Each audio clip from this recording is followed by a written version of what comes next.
నమస్కారం. ఐఎన్డి వార్తలకు స్వాగతం. నేను ప్రశాంత్. దక్షిణ కాశీగా ప్రసిద్ధిగాంచిన వేములవాడ శ్రీ రాజరాజేశ్వర స్వామివారిని స్థానిక శాసనసభ్యులు చెన్నమనేని రమేష్ బాబు దర్శించుకున్నారు. స్వామివారికి కోడె మొక్కులు చెల్లించుకొని ప్రత్యేక పూజలు నిర్వహించారు.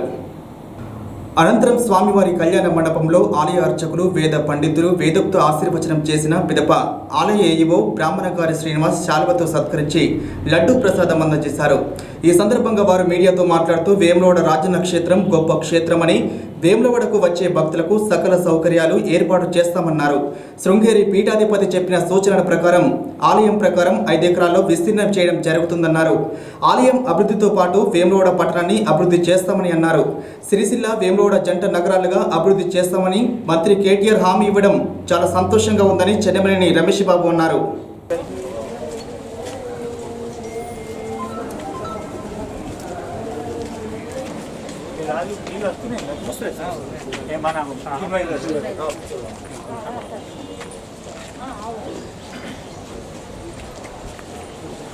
అన్నం లేదు కదా.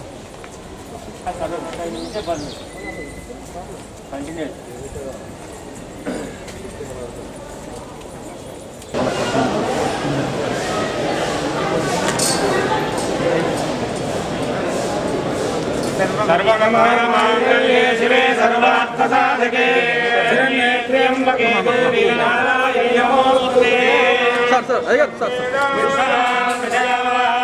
पशुमान् भवते पशुमान् भवते वित्रज्ञं वरुणः भवत्कर्यः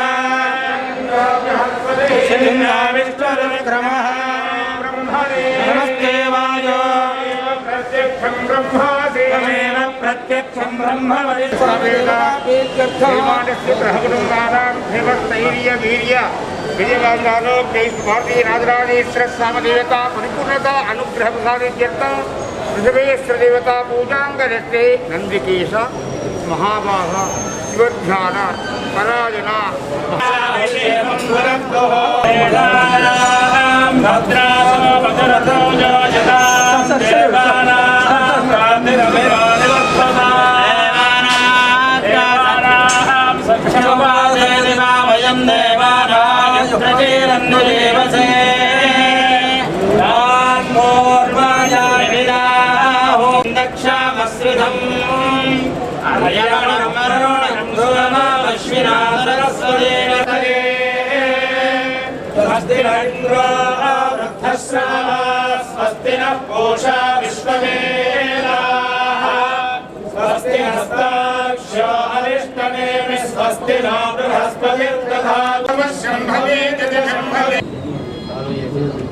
మా ప్రాబ్లమ్ సాల్వ్ చేసిండ్రు. ఈ విషయంలో కూడా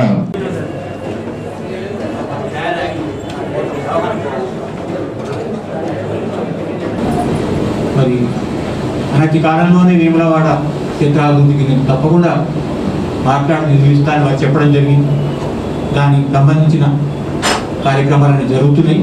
తప్పకుండా ఈ దేవాలయం గొప్ప క్షేత్రంగా ఇది ఇప్పటికే మొత్తం మరి విశ్వంలోనే గొప్ప క్షేత్రం, ఇది చిన్న విషయం కాదు. అట్లాంటి దానికి మనం భక్తులకు సౌకర్యాలు ఏర్పాటు చేసేటువంటి ప్రధానమైనటువంటి లక్ష్యం ఇక్కడ. కొత్త దేవాలయం బట్టి లక్ష్యం కాదు. కొంతమంది యాదాద్రి అంటారు, యాదాద్రిలో కొత్త దేవాలయం బట్టి. ఇక్కడ కొత్త దేవాలయం కాదు. ఇక్కడ ఏదైతే 4 గుంటల్లో దేవాలయం ఉన్నదో అది అట్లనే ఉంటుంది. పక్కకు ఉన్నటువంటి జాగాలన్నీ కూడా తీసుకొని మొదటి ప్రాకారం 5 ఎకరాలు చేసుకొని మిగతా 25 ఎకరాలలో మనం రకరకాలైనటువంటి సముదాయాలు, మరి కళ్యాణ కట్ట కావచ్చు, పుష్కరిణి కావచ్చు, క్యూబ్ కాంప్లెక్స్ కావచ్చు, మరి ఇతర నివేదన సత్రాలు కావచ్చు, అన్నీ కూడా సముదాయాలు మనకు వస్తాయి. కాబట్టి ఇది ఈ క్షేత్రం ఎట్లయితే ఉన్నదో ఆ క్షేత్రంలాగానే ఉంటుంది. దాన్ని మరి శృంగేరి పీఠం వారు కూడా అప్పుడు శంకరయ్య గారు సహాచారిగా ఉన్నప్పుడు మంచి ఇంద్రకాంత్ రెడ్డి గారు అందరూ కూడా అక్కడికి వెళ్ళి చూపించిన తర్వాతే మనం ముట్టుకోవడం జరిగింది. కాబట్టి ఈ క్షేత్రానికి గొప్ప భవిష్యత్తు ఇవరికి ఉన్నది. భక్తులకు సౌకర్యాలు ఏర్పాటు చేయడం అనేది ఇక్కడ ప్రధానమైనటువంటి విషయం. దాన్ని మనం మరి వచ్చే కాలం తప్పకుండా చేసుకుందాం.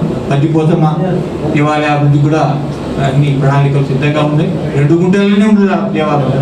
దాన్ని 1 ఎకరం చుట్టూ చేయడానికి కూడా ప్రణాళికలు మనం చేసుకున్నాం.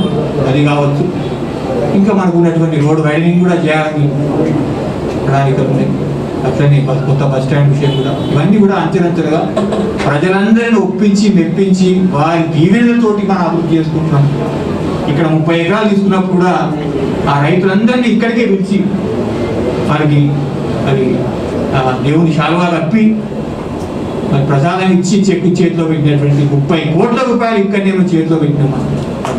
అందుకే ఆ భగవంతుడు ఇవాళ మనకు ఆ 35 ఎకరాలు ఇచ్చింది కాబట్టి యుక్తితోటి చాలా ఓపికతోటి మరి ముందుకు పోయి అక్కడ ఉన్నటువంటి సమస్యలను పరిష్కారం చేసుకుంటూ వాళ్ళ గ్రామాలలో ఎట్లయితే పట్టణ ప్రగతి జరుగుతున్నదో గొప్పగా పల్లె ప్రగతి, ఆ పల్లె ప్రగతి జరగడంలో కూడా మంత్రి గారి యొక్క ఆదేశాల మేరకు జిల్లా పరిషత్ చైర్మన్ గారు నిరంతరం కృషి చేస్తున్నందుకు వారికి కూడా నేను మీ అందరి తరఫున హృదయపూర్వకంగా అభినందనలు తెలియజేస్తున్నాను. ఈ విధంగా మనందరి లక్ష్యం ఒకటే కాబట్టి కలిసికట్టుగా మనం కృషి చేద్దాం. మనకి ఇచ్చినటువంటి మరి ఈ యొక్క మంచి అవకాశాన్ని మరి ప్రజలకు చేద్దామని, దానికి తప్పకుండా కూడా మన రాజరాజేశ్వర స్వామి ఆశీస్సులు ఉన్నాయి. రాజరాజేశ్వర స్వామి ఆశీస్సులే కాదు, రోజు పొద్దున రాజరాజేశ్వర స్వామికి సేవ చేసే వారి ఆశీస్సులు కూడా ఉన్నాయంటే ఇక మనకు డబుల్ ఉన్నట్టు. కాబట్టి మీ అందరికీ మరోసారి హృదయపూర్వక ధన్యవాదాలు తెలియజేసుకుంటూ హరీష్ రావుతో మాట్లాడినంత వరకే మళ్ళీ కూడా మాట్లాడి తొందరగా ఫైల్ మూవ్ అయ్యేటువంటి విధంగా కృషి చేస్తాను. ఎందుకంటే మనకు ఒకటి ఉన్నది, ఇది దేవుని పైన చెప్తాను, మీకు చెప్పను ఇప్పటివరకు, మంత్రులకు చెప్తానండి మరి బిడ్డ ఈ ఫైల్ దేవుని పైన. కాబట్టి దేవుని పైన ఎవరు కూడా అది ఈజీగా తీసుకోరు కాబట్టి అవన్నీ జరుగుతాయి. ఈ కార్యక్రమాలన్నింటిలో కూడా పాల్పంచుకుందాం. ప్రెస్ సోదరులకు కూడా నేను నమస్కారాలు తెలియజేసుకుంటున్నా. వారు కూడా ఈ క్షేత్రం గురించి చాలా గొప్పగా మరి నలుమూలలకు కూడా సమాచారాన్ని అందిస్తున్నారు. దానికి ముందు కూడా మీరు మన క్షేత్రానికి మరింత గొప్ప వైభవం వచ్చే విధంగా మీరు చేయాలని, మరి ఈ సందర్భంగా గొప్ప గొప్ప నిర్ణయాలు కూడా జరుగుతున్నాయి. మనకున్న రామప్పను విశ్వ ప్రఖ్యాతిగాంచింది. అమెరికా, జర్మనీ, ఇంగ్లాండ్ పత్రికల్లో మొదటి పేజీలో రామప్పను చూస్తే నిజంగా కూడా ఎంతో గర్వంగా అందరం కూడా మన వల్ల వీలవుతుంది. కాబట్టి ఈ యొక్క వైభవాన్ని మనం ముందు తీసుకోవాలని చెప్పి మీ అందరికీ తెలియజేసుకుంటూ, మాజీ రాష్ట్రపతి ఏపీజే అబ్దుల్ కలాం వర్ధంతి వేడుకలను చందుర్తి మండల కేంద్రంలో బీజేపీ దళిత మోర్చా ఆధ్వర్యంలో నిర్వహించారు. భారతీయ జనతా పార్టీ దళిత మోర్చా రాష్ట్ర కార్యవర్గ సభ్యుడు మేకల కమలాకర్ మాట్లాడుతూ చిన్నప్పటి నుంచి ఎంతో కష్టపడి అత్యున్నత పదవికి చేరుకున్నారని, భారతీయ జనతా పార్టీ ఎన్డీఏ సారథ్యంలో మొదటిసారి అబ్దుల్ కలాంను, రెండవసారి రామ్నాథ్ కోవింద్ను ప్రతిపాదించి భారతీయ జనతా పార్టీ కులాలకు మతాలకు అతీతంగా పాలన అందిస్తుందని తెలియజేశారు. ఈ కార్యక్రమంలో ఓబీసీ మోర్చా జిల్లా ఉపాధ్యక్షుడు చిలుమల హన్మయ్యాచారి, మండల ఉపాధ్యక్షులు మట్క మల్లేశం, బీజేవైఎం జిల్లా కార్యవర్గ సభ్యులు మార్పాక శేఖర్, బోరుగంటి విజయ్, చెర్లపల్లి మహేష్, దురిశెట్టి రాజు, లోకోజు సతీష్లు పాల్గొన్నారు.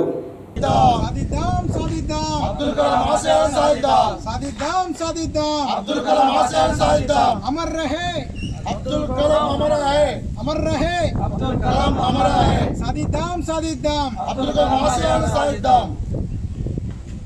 చందుర్తి మండల కేంద్రంలో భారతీయ జనతా పార్టీ ఆధ్వర్యంలో భరతమాత ముద్దుబిడ్డ భారతరత్న స్వర్గీయ శ్రీ ఏపీజే అబ్దుల్ కలాం గారి 6వ వర్ధంతి సందర్భంగా ఆ మానవుని యొక్క చిత్రపటానికి పూలు సమర్పించి నమస్సంబంధాలు తెలియజేయడం జరిగింది.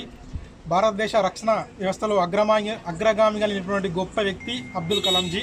వారి యొక్క ఆశయాలను అందరు యువత అందిపుచ్చుకొని అన్ని రంగాల్లో ముందుకెళ్లాలని ఈ సందర్భంగా తెలియజేస్తుంది. భారత మాజీ రాష్ట్రపతి ఏపీజే అబ్దుల్ కలాం గారి 6వ వర్ధంతి సందర్భంగా భారతీయ జనతా పార్టీ చందుర్తి మండల పక్షాన వారికి ఘనంగా నివాళులు అర్పించడం జరిగింది. భారతదేశంలో అట్టడుగు వర్గాల నుండి పేపర్ వేసుకుంటూ ప్రభుత్వ ఉద్యోగం చేసి ఒక దేశానికి అధ్యక్షుడిగా అయినటువంటి గొప్ప నాయకుడు. ఆయనే రాష్ట్రపతి అయినప్పటికి కూడా మరి కుటుంబ సభ్యులకు కానీ బంధుమిత్రులకు కానీ బంధుప్రీతి చూపకుండా ఇలాంటి కుటుంబ సంబంధించినటువంటి వ్యక్తులకు సహాయ సహకారాలు అందివ్వడం జరగకుండా ఒక నిక్కార్సైనటువంటి రాష్ట్రపతిని భారతదేశంలో మనము ఇక చూడలేకపోతున్నాం. అతని ఆశయాలను సాధించాలనే ఒక అవకాశం కొద్దీ భారతీయ జనతా పార్టీ ముందుకెళ్తా ఉన్నది. అదేవిధంగా ఆనాడు భారతీయ జనతా పార్టీ కులాలకు అతీతంగా మతాలకు అతీతంగా ఒక ముస్లింకి సంబంధించిన వ్యక్తిని భారతీయ జనతా పార్టీ ఎన్డీఏ ప్రభుత్వము రాష్ట్రపతిని చేసినటువంటి ఘనత భారతీయ జనతా పార్టీది. ఆ భారతీయ జనతా పార్టీ ఈరోజు ఏ ఒక్క కులానికి మతానికి సంబంధించినటువంటి పార్టీ కాదు. ఈ భారతదేశంలో ఉన్నటువంటి ప్రతి పౌరునికి ప్రతి ఒక్క వ్యక్తికి భారతీయ జనతా పార్టీ ఈరోజు తోడుగా ఉండాలని నీడగా ఉండాలని ఈ యొక్క భారతదేశంలో ప్రతి పౌరునికి ఏ అన్యాయం జరగకుండా భారతీయ జనతా పార్టీ ముందు ఉంటుంది. భారతీయ జనతా పార్టీ అనేది నిజంగా ఈరోజు మోడీ గారిని చూస్తున్నాం. మోడీ గారు ఛాయ్వాలా నుండి ఈరోజు భారతదేశ ప్రధానిగా ఎదగడం జరిగింది. అదేవిధంగా మనం స్థానిక పార్లమెంట్ సభ్యులను చూస్తూ ఉన్నాం. ఈరోజు స్థానిక పార్లమెంట్ సభ్యులు కార్పొరేటర్ నుండి ఈరోజు ఎంపీగా రాష్ట్ర అధ్యక్షుడిగా వివిధ జాతీయ స్థాయిలో వివిధ హోదాల్లో ఈరోజు పదవులు వదిలినటువంటి ఈరోజు వ్యక్తి. మరి భారతీయ జనతా పార్టీ మరి ఏ యొక్క వారసత్వ రాజకీయ పార్టీ కాదు. మరి భారతీయ జనతా పార్టీ అన్ని కులాలకు అన్ని మతాలకు ఈరోజు చాలామంది అంటూనే ఉన్నారు. ఈరోజు భారతీయ జనతా పార్టీ దళిత వ్యతిరేక పార్టీ అని చాలామంది అంటున్నారు. భారతీయ జనతా పార్టీ దళిత వ్యతిరేక పార్టీ కాదు. ఈరోజు ముస్లింలకు ఎస్సీని చేసినటువంటి రాష్ట్రపతి చేసినటువంటి ఏకైక పార్టీ భారతీయ జనతా పార్టీని మేము గర్వంగా చెప్పదలుచుకుంటున్నాం. ఈరోజు మళ్ళీ ఒకసారి చెప్తా ఉన్నాం. ఈరోజు భారతీయ జనతా పార్టీ కులాలకు అతీతంగా మతాలకు అతీతంగా ఈరోజు భారతీయ జనతా పార్టీ దళిత వ్యతిరేక పార్టీ అని చెప్తున్నటువంటి అనేకమైనటువంటి మూర్ఖులకు ఈరోజు వేరే పార్టీ నాయకులకు నేను పేర్లు పెట్టదలుచుకోలేదు. ఆత్యాభిమానం కోరి ఆలోచించుకుంటే చాలు. మరి ఈరోజు ఒక ఎస్సీని రాష్ట్రపతిని చేసింది, ఒక మైనారిటీ వ్యక్తిని రాష్ట్రపతిని చేసింది, ఒక ముస్లిం వ్యక్తిని ఈరోజు ఒక దళిత వ్యక్తిని రాష్ట్రపతి చేసినటువంటి ఏకైక పార్టీ భారతీయ జనతా పార్టీ అని. వేములవాడ స్థానిక ఏరియా ఆసుపత్రిని స్థానిక శాసనసభ్యులు చెన్నమనేని రమేష్ బాబు సందర్శించారు. వేములవాడ ప్రజలకు నాణ్యమైన ఉచిత వైద్యం అందించేందుకు ఆసుపత్రి నిర్మాణం చేపట్టినట్లు ఆయన తెలిపారు. ఈ సందర్భంగా ఎమ్మెల్యే రమేష్ బాబు మాట్లాడుతూ జనరల్, ప్రసూతి, కోవిడ్ వైద్య సేవలు అందుబాటులో ఉన్నాయని తెలిపారు. 3వ దశ కోవిడ్లో చిన్న పిల్లలపై ప్రభావం చూపుతుందని నిపుణులు హెచ్చరించడంతో మరో 10 రోజుల్లో ఏరియా ఆసుపత్రిలో చిన్నారుల కోసం ప్రత్యేక వార్డు ఏర్పాటు చేస్తున్నట్లు ఎమ్మెల్యే అన్నారు. 100 పడకల ఆసుపత్రి నిర్మాణానికి సహకరించిన మంత్రి కేటీఆర్ కు ఎమ్మెల్యే రమేష్ బాబు ప్రత్యేక ధన్యవాదాలు తెలిపారు. ఈ కార్యక్రమంలో ఆయన వెంట జడ్పీ చైర్పర్సన్ అరుణ రాఘవరెడ్డి, మున్సిపల్ చైర్మన్ రామతీర్థపు మాధవిరాజు, వైద్యాధికారి మహేష్ రావు, జడ్పీటీసీ మేకల రవి, ఎంపీపీ బూర వజ్రమ బాబు, ఏఎంసీ చైర్మన్ గడ్డం హనుమన్లు, ప్రజాప్రతినిధులు, నాయకులు, కార్యకర్తలు పాల్గొన్నారు.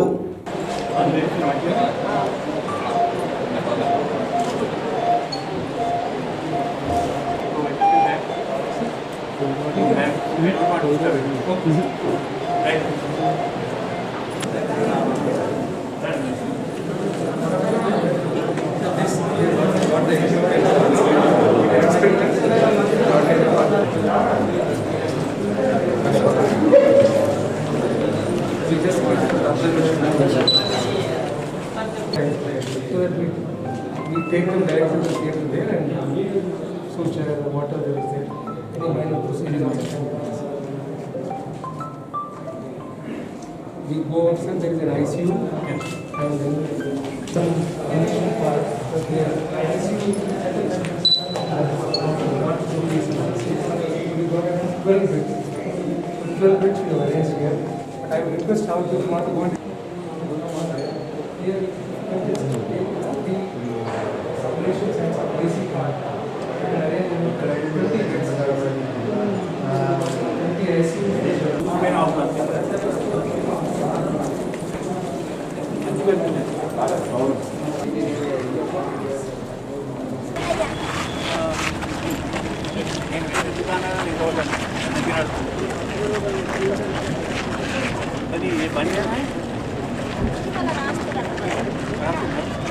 మనం ఇప్పుడు వేములవాడలో 100 పడకల ఆసుపత్రి దగ్గర ఉన్నాము. ఇది 3 సంవత్సరాల క్రితం దేవస్థానం వారి జాగలో క్యాబినెట్ నిర్ణయం తీసుకొని 5 ఎకరాలు దానికి కేటాయించి సుమారు 20 కోట్ల రూపాయలతోటి, అంటే పరికరాలు అన్ని కలుపుకొని, బిల్డింగ్ అన్ని కలుపుకొని శాంక్షన్ చేయడం జరిగింది. గౌరవ ముఖ్యమంత్రి గారికి ముందుగా హృదయపూర్వక ధన్యవాదాలు తెలియజేసుకుంటున్నాను. మన కోవిడ్ కారణంగా మరింత తొందరగా దీనికి మిగిలిపోయిన పనులను చేయాలని చెప్పి మన జిల్లా మంత్రివర్యులు కేటీ రామారావు గారు ఆదేశాలు ఇచ్చి దానికి ఉన్నటువంటి మరి ఆర్థికంగా తొందరగా అయ్యేటట్టు చేసి ఇలా కోవిడ్ కొరకు ప్రధానంగా కూడా వార్డు మనం పెట్టుకుంది.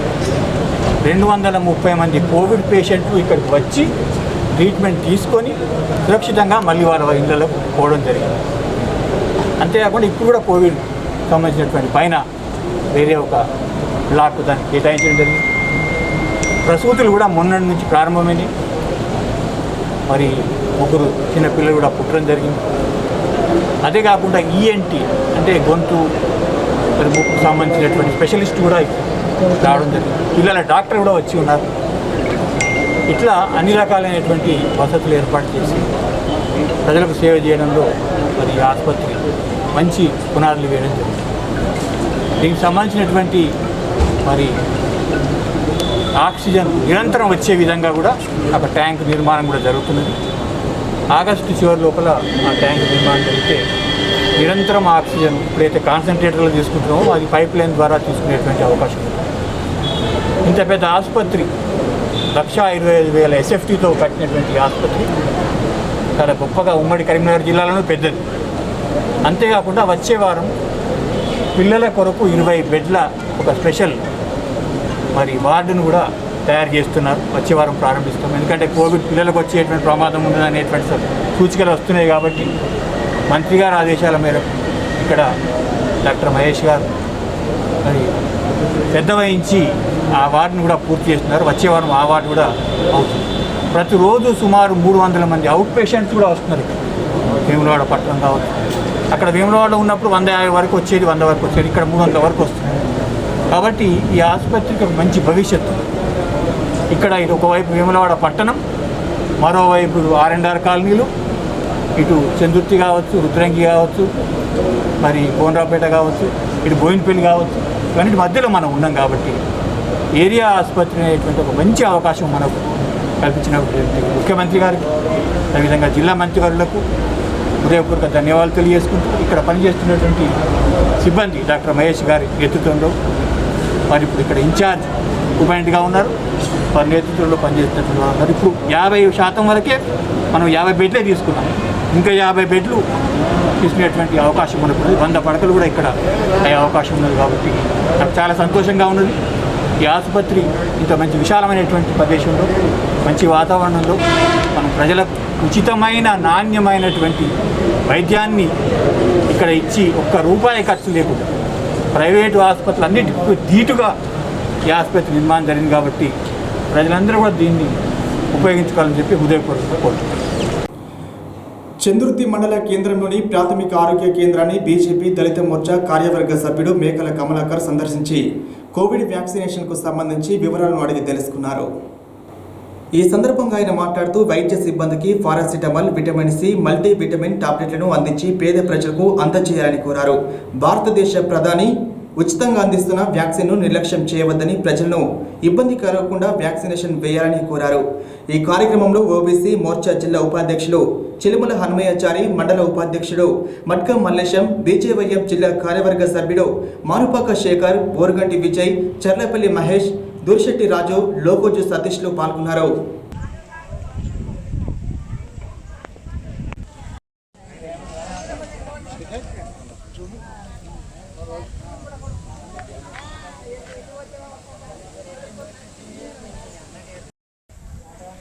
ఈరోజు చందుర్తి మండల కేంద్రంలోని ప్రాథమిక ఆరోగ్య కేంద్రాన్ని భారతీయ జనతా పార్టీ చందుర్తి మండల కమిటీ పక్షాన సందర్శించి కోవిడ్ వ్యాక్సినేషన్ పద్ధతి ఏ విధంగా జరుగుతుందని ఈరోజు ఈ హాస్పిటల్ తనిఖీ చేయడం జరిగింది. ఈ యొక్క వ్యాక్సిన్ సెంటర్లో ఈ యొక్క ఉమ్మడి ఏదైతే మండలం అయితే ఉందో ఈ ఉమ్మడి మండలంలో రుద్రంగిలో ఒకటి పెట్టినట్టయితే మనకు ఈ యొక్క జనాల గోసలు ఈరోజు మనం చూస్తూ ఉన్నాం. ఈరోజు వాళ్ళతో మాట్లాడినాం. వాళ్ళు పొద్దున వచ్చి వ్యాక్సిన్ కోసము కనీసం భోజనం చేయకుండా, టిఫిన్ చేయకుండా వచ్చి మధ్యాహ్నం అవుతుంది, ఇప్పుడు 2 గంటలు అవుతుంది మధ్యాహ్నం. అక్కడ పెట్టినట్టయితే ఆ ప్రజలకు తొందరగా వ్యాక్సిన్ వేసుకొని వాళ్ళ ఇంటికి వెళ్ళే అవకాశం ఉంది. కాబట్టి వెంటనే యొక్క జిల్లా వైద్య ఆరోగ్య సిబ్బంది, జిల్లా వైద్య ఆరోగ్య అధికారులు వెంటనే అక్కడ ఇంకొక వ్యాక్సిన్ సెంటర్ను ఏర్పాటు చేయాలని విజ్ఞప్తి చేస్తూ ఉన్నాం. అదేవిధంగా వ్యాక్సిన్ వేసుకొచ్చుకున్న వారందరికీ కూడా వీళ్ళకి ఎలాంటి వసతులు లేకుండా నిర్లక్ష్యంగా వైద్యారోగ్య శాఖ వ్యవహరిస్తూ ఉన్నది.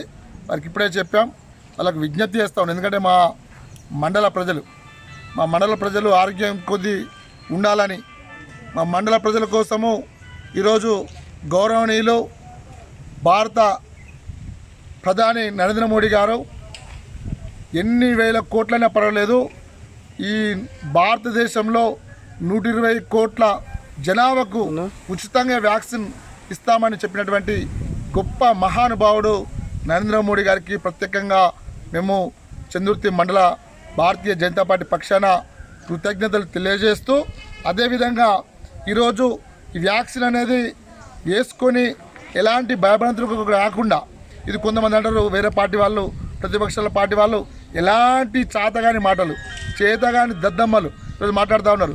ఈరోజు మోడీ వ్యాక్సిన్ అట. అరే బాబు, మోడీ వ్యాక్సిన్ ఏందిరా బాబు? ఇది భారతదేశ ప్రజలను కాపాడడానికి ఎన్ని వేల కోట్లైనా ఖర్చు పెడతాం గొప్ప మనసున్న వ్యక్తి ఈరోజు నరేంద్ర మోడీ గారు అని కూడా నేను యావత్ తెలంగాణ రాష్ట్ర ప్రజలకు చెప్తా ఉన్నా. అదేవిధంగా కొన్ని రాష్ట్రాలలో చూస్తున్నట్టయితే ఈరోజు కొన్ని రాష్ట్రాల్లో చూస్తే మరి పూర్తిగా వ్యాక్సినేషను 75% కూడా అయింది. మరి ఈ రాష్ట్రంలో వ్యాక్సినేషన్ ఆడికి మోడీ గారు పంపిస్తున్నారు. ఈ రాష్ట్ర ముఖ్యమంత్రి గారు ఇక్కడ జాప్యం వహిస్తూ ఉన్నారు. కూడా చెప్తా ఉన్నాం, ఆ రమేష్ బాబు నువ్వైతే మండలాన్ని పట్టించుకోవా బాబు, మళ్ళీ ఆయనతో బుడుబుంగ లెక్క ఆయనతో పోయావు ఇక్కడ మళ్ళా. రాష్ట్ర ప్రభుత్వం అత్యంత ప్రతిష్టాత్మకంగా చేపట్టిన హరితహారం కార్యక్రమంలో భాగంగా వేములవాడ మున్సిపల్ పరిధిలోని నాంపల్లి పోచమ్మ ఆలయ సమీపంలో స్థానిక శాసనసభ్యులు చెన్నమనేని రమేష్ బాబు మంగళవారం మొక్కలు నాటారు. ఈ కార్యక్రమంలో ఆయన వెంట జిల్లా ZP chairperson Nyalakonda Aruna Raghava Reddy, Vemulawada municipal chairperson Ramatheerthapu Madhavi Raju, municipal పాలకవర్గం సభ్యులు తదితరులు పాల్గొన్నారు.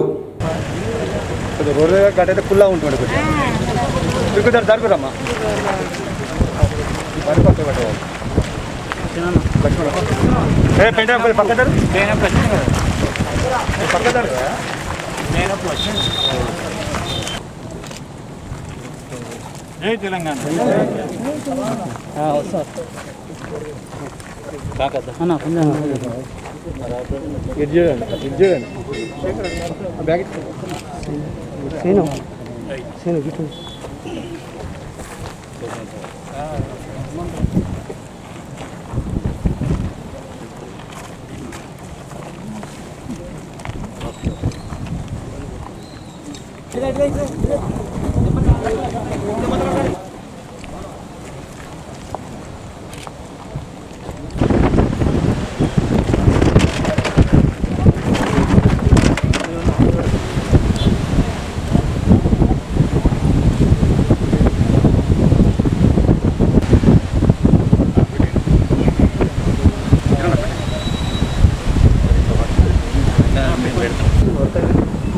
వెడల్పుంటే మంచి చెప్తే ఫోటో జర ప్లీజ్ కొద్దిగా వెడల్పు.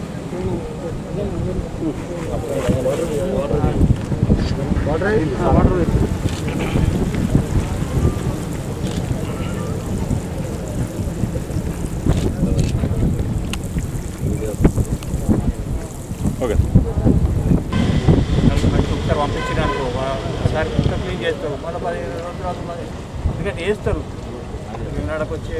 భక్తులు చాలా మంది అవుతుంటారు.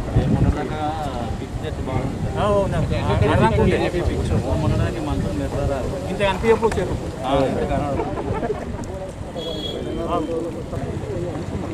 ఎదుకాలు ఉంటే బాగా గుడి కడితే మనం అది పెడదాం. లైటింగ్లో పెట్టి సండే ఇప్పుడు లైట్స్ ఉన్నాయి. ఈయన రెండో తంతెలనే కదా, తంతెల నుంచి రెండో ఘాట్ రోడ్డు ఫస్ట్ ఇక్కడ లైట్ పెట్టాలి. అంటే ఒక సర్క్యూట్ అవుతుంది. మన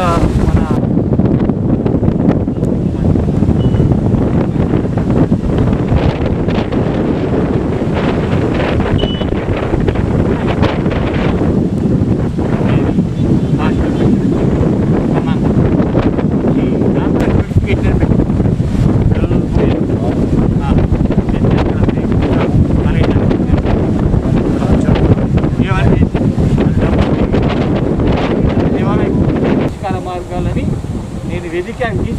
తర్వాత మాట్లాడు. అంతకుముందు మాట్లాడితే ఏం లేదు. హాని చేస్తా అని చెప్పి మంచిగా ఆనంగా వెళ్ళిపోదు. అది పనికిరాదు. విషయాలు ముదిరినాయి. రాజన్న సిరిసిల్ల జిల్లా కోనరావుపేట మండల కేంద్రంలోని పోచమ్మ ఆలయ నిర్మాణానికి గంగపుత్ర సంఘం ఆధ్వర్యంలో 15,000 రూపాయలు విరాళంగా అందించారు. మండల కేంద్రంలో గల పోచమ్మ ఆలయ నిర్మాణానికి ఈరోజు కోనరావుపేట గంగపుత్ర సంఘం వారు 15,000 రూపాయలు విరాళంగా గ్రామ సర్పంచ్ ఎంపీటీసీలకు అందించారు. వారు మాట్లాడుతూ ఆలయ నిర్మాణానికి అన్ని కులాల సంఘాల సభ్యులు విరాళాలు ఇస్తున్నారని, వారికి ఆ తల్లి ఆశీర్వాదాలు ఎల్లవేళలా ఉంటాయని, గుడి నిర్మాణానికి ఇంకా ఎవరైనా భక్తులు ఎన్ఆర్ఐలు విరాళాలు ఇవ్వాలనుకుంటే ఆలయ కమిటీని సంప్రదించవచ్చని కోరారు. ఈ కార్యక్రమంలో స్థానిక సర్పంచ్ పోకల రేఖ, సంతోష్, ఎంపీటీసీ నరసింహాచారి, గంగపుత్ర సంఘం సభ్యులు తదితరులు పాల్గొన్నారు. మండల కేంద్రంలో పోచమ్మ గుడి నిర్మాణం కోసం మా గ్రామంలో ఉన్నటువంటి గంగపుత్ర సంఘం వాళ్ళు దాదాపు 15,000 రూపాయలు ఈరోజు విరాళంగా ఇవ్వడం జరిగింది. అమ్మవారి కృషితో ఇంకా గ్రామంలో ఉన్నటువంటి దాతలు ఎవరైనా సరే ఇంకా కొన్ని డబ్బులు వచ్చినట్లయితే దాతలు ముందుకు వచ్చి సహకరించాలని మా గ్రామం తరపున నేను తెలియజేసుకుంటున్నాను.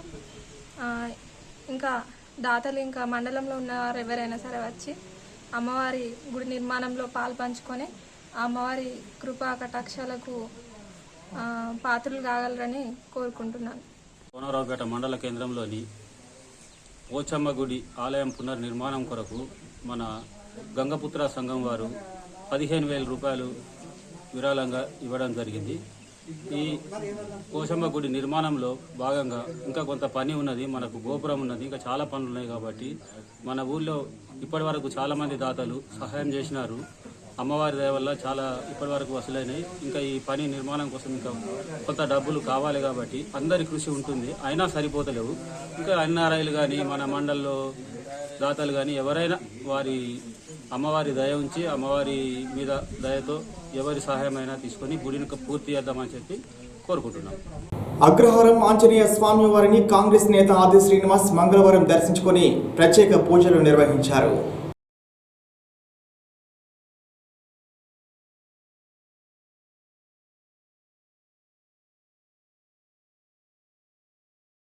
కుటుంబం గడవడానికి ఉపాధి హామీ కూలీ పనికి వెళ్తే ప్రమాదానికి గురై ఆ మహిళ చివరకు ఉన్నాస్తిని అమ్ముకున్నా కూడా మంచానికే పరిమితమైపోయింది. సహాయం కోసం మానవతా హృదయాల కోసం ఎదురు చూస్తుంది. కరీంనగర్ జిల్లా గంగాధర మండలం బొమ్మకంటిపల్లికి చెందిన రాజవ్వ భర్త లింగయ్యలు బతుకుదెరువు కోసం ఉపాధి హామీ పనిలో భాగంగా కూలీ పనికి వెళ్తుంటారు. జూన్ నెలలో ఉపాధి హామీ పనులు చేస్తుండగా రాజవ్వ కాలికి పార తగిలి గాయమైంది. కాలికైన గాయం తగ్గకపోగా రోజుకు గాయం ఎక్కువ కావడంతో కరీంనగర్లోని ఓ ప్రైవేట్ ఆసుపత్రిలో చికిత్స తీసుకువెళ్లగా కాలికి ఇన్ఫెక్షన్ అయిందని, ఖర్చు ఎక్కువ అవుతుందని తమకున్న 13 గుంటల భూమి అమ్మి వైద్యం చేయించారు.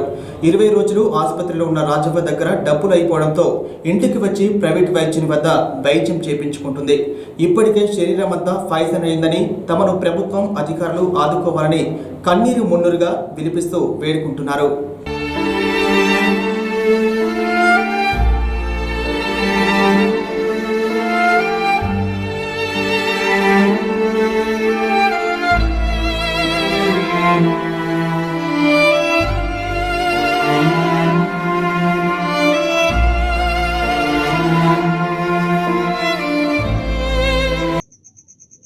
దేవుడని నమ్ముకుంటున్నా తండ్రి. నాకు గవర్నమెంట్ వాళ్ళు సహకారం కావాలి. నాకు ఎక్కడేం దిక్కు లేదు, దీం లేదు, ఎవ్వరి సహకారం ఏం లేదు. కరువు పైసలు కూడా రాలేదు. ఇప్పటికీ ఇంకా కూడా బీద బతికే మొదటిసింది, బీద బతికే.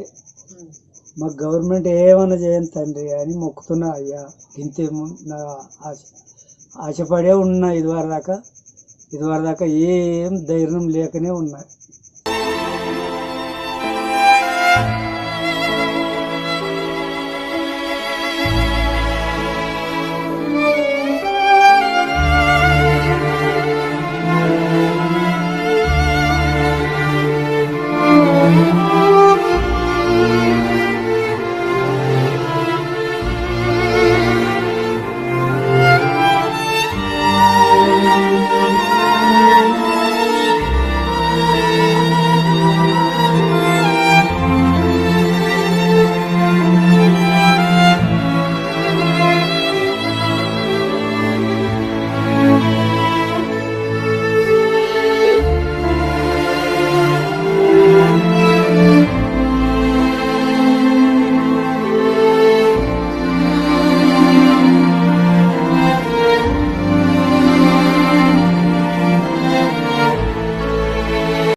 ఏం పేరమ్మా? రాజవా. ఏమైంది? కరువు పనికైనా పార తాకింది, చెప్పుడికి అయింది కాలు, ఎవరు పట్టించుకుంటలేరు. భూమి లేదు, ఇల్లు లేదు, జాగా లేదు, కైకిలు చేసుకుంటే తిన్నట్టు లేకుంటే లేదు. బాంచను గవర్నమెంట్ మరి నాకేమన్నా అన్నం పెడుతుందా, మన్ను పెడుతుందా? బాంచనే గవర్నమెంట్ విన్నే. దవాఖానలకు పోయినావా? దవాఖానకి అయినా 2 లక్షలు దులుపుకున్నా, కమ్మి కావాలి, మళ్ళీ ఇట్టనే ఉంది. బాంచను అయింది, నెల సెప్టిక్ అయిందా? ఏమంటారు డాక్టర్లు? డాక్టర్లు ఏమన్నా నుంచి కాదన్నారు. చచ్చిపోతున్నది, ఆయన చచ్చిపోయేటట్టుందని ఇంటికాడ వారేసుకున్నట్టు తెచ్చుకొని పట్టికలు కట్టిస్తారు. పైసలు కూడా లేవు. ఇగో 4 వద్దులే సారు, పట్టి కట్టిస్తాం అంటే పైసలు లేవు. గవర్నమెంట్ మరి ఏం చేస్తుందో బాధ్యత నాకు. అయ్యా సార్, నా పేరు భాషేంద్లింగయ్య. ఈ దెబ్బ తగిలిన కాడ నుంచి వెళ్ళి మొత్తం పైసలు పెట్టి ఇక ఆటోకి వచ్చి ఆయనతో 13 గుంటలు ఉంటే అమ్మిన, అవి కూడా అయిపోయినాయి. ఇప్పుడు పట్టి కట్టిస్తామంటే కూడా పావుల పైసలు లేవు. 2 కొడుకులు ఉన్నారు, వాళ్ళ సందాలు వాళ్ళే బతుకుతున్నారు. ఇక నాకు వెనక ముందు దీం లేదు, ఎక్కడేమో ఆసరు లేదు. ఎట్లా అని బాగా పడుకుంటా ఏడ్చుకుంటా ఇట్నే ఉంటున్నాం. ఎక్కడ ఏం సైపాయం లేదు, ఎక్కడ పావుల పైసలు ఉన్నాయి లేదు. కరువు పనికి పోయే బతికినాం ఇన్ని వద్దులు. ఇప్పుడైతే ఇక ఏం దిక్కు లేదు సార్. ఇక ఇట్లున్నది దెబ్బను. చచ్చిపోతే మాత్రం ఇక నేను అడక తిన్నట్టే నా బతుకు, ఎక్కడేం లేదు సార్. ఇక ఇట్లున్నాం ఇంతవరదాకా. భూమి గదే 13 గుంటలు ఉంటే ఆయనతో అమ్మిన మొన్న ఇల్లు అయినకు, అవి కూడా జాలలే, ఇవేనే ఇంకింత బాకీ అయినా. ఎంత అయింది మొత్తం ఖర్చు దానికి? 3,80,000 అయినాయి సార్. 3,80,000 అయినాయి. ఇక మళ్ళీ ఇంకా గిట్లుండే బాగుండే. ఇంకా చెలిమెల ఆనందరావు అందులోకి తీసుకుపోయినా, ఆ కాగితాలు కూడా తీసుకొచ్చినా ఉన్నాయి సార్. ఇక గిట్లా అయింది. 3-4 దవాఖాన తిరిగినా. ఇప్పుడు మళ్ళీ వేరే జాలు తీసుకుపోతున్నా. ఆ పైసలు లేక బంద్ చేసిన. ఇక 4 వద్దులే. ఇప్పటికీ ఏం లేదు. ఇక భగవంతుని దయ, గవర్నమెంట్ దయ, ఇక ఏం లేదు. ఆధీనం. ఆ కరువు పైసలు కూడా రాలేదు ఇంకా. ఇక గిట్లున్నది మా బతుకుదేరు. దయచేసి ఏమన్నా మాకు సహకారం చెప్పినాము చెయ్యని, లేకపోతే గింతే అని ఆఖరికి మందు తెచ్చుకొని తాగుదాం ఇద్దరం అని ధైర్యం చెప్పుకుంటూ వచ్చినాయి. ఆ గది ముచ్చట సార్. ఇప్పటికీ ఇదే ధైర్యం మీద ఉన్నాం. ఇక ఊలం పోయి యోగలం ఉంటే ఈ బతకదు, పోతే ఇద్దరం పోదాము అని చూస్తున్నాం. ఇక దేవుడని నమ్ముకుంటున్నా తండ్రి. నాకు గవర్నమెంట్ వాళ్ళు సహకారం కావాలి. నాకు ఎక్కడేం దిక్కు లేదు, దీం లేదు, ఎవ్వర సహకారం ఏం లేదు. కరువు పైసలు కూడా రాలేదు. ఇప్పటికీ ఇంకా కూడా బీద బతికే మొదటిసింది, బీద బతికే. మాకు గవర్నమెంట్ ఏమన్నా చేయండి తండ్రి అని మొక్కుతున్నా. అయ్యా ఇంతేమో నా ఆశపడే ఉన్నా. ఇదివరదాకా ఏం ధైర్యం లేకనే ఉన్నా. ఇవి బులెటిన్ విశేషాలు. మరో బులెటిన్లో మళ్ళీ కలుద్దాం. నమస్తే.